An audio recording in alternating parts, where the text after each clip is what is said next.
blood affair. Paul started out to build a new Christian cult on the blood of the everlasting covenant, and while he may have unnecessarily encumbered Christianity with teachings about blood and sacrifice, he did once and for all make an end of the doctrines of redemption through human or animal sacrifices. His theologic compromises indicate that even revelation must submit to the graduated control of evolution. According to Paul, Christ became the last and all-sufficient human sacrifice. The divine judge is now fully and forever satisfied. And so, after long ages, the cult of the sacrifice has evolved into the cult of the sacrament. Thus are the sacraments of modern religions the legitimate successors of those shocking early ceremonies of human sacrifice and the still earlier cannibalistic rituals. Many still depend upon blood for salvation, but it has at least become figurative, symbolic, and mystic. 10. Forgiveness of sin.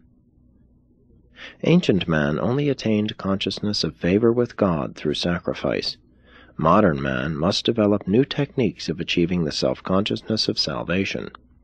The consciousness of sin persists in the mortal mind, but the thought patterns of salvation therefrom have become outworn and antiquated.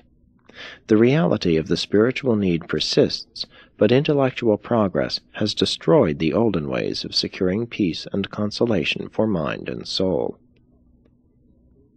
Sin must be redefined as deliberate disloyalty to deity.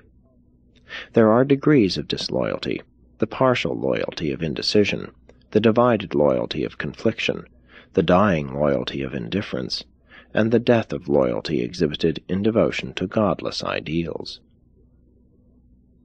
The sense or feeling of guilt is the consciousness of the violation of the mores. It is not necessarily sin. There is no real sin in the absence of conscious disloyalty to deity. The possibility of the recognition of the sense of guilt is a badge of transcendent distinction for mankind. It does not mark man as mean, but rather sets him apart as a creature of potential greatness and ever-ascending glory.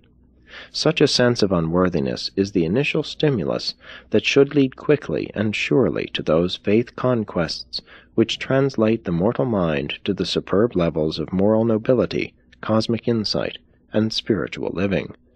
Thus are all the meanings of human existence changed from the temporal to the eternal, and all values are elevated from the human to the divine.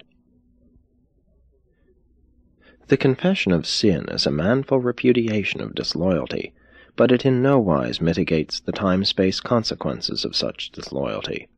But confession, sincere recognition of the nature of sin, is essential to religious growth and spiritual progress.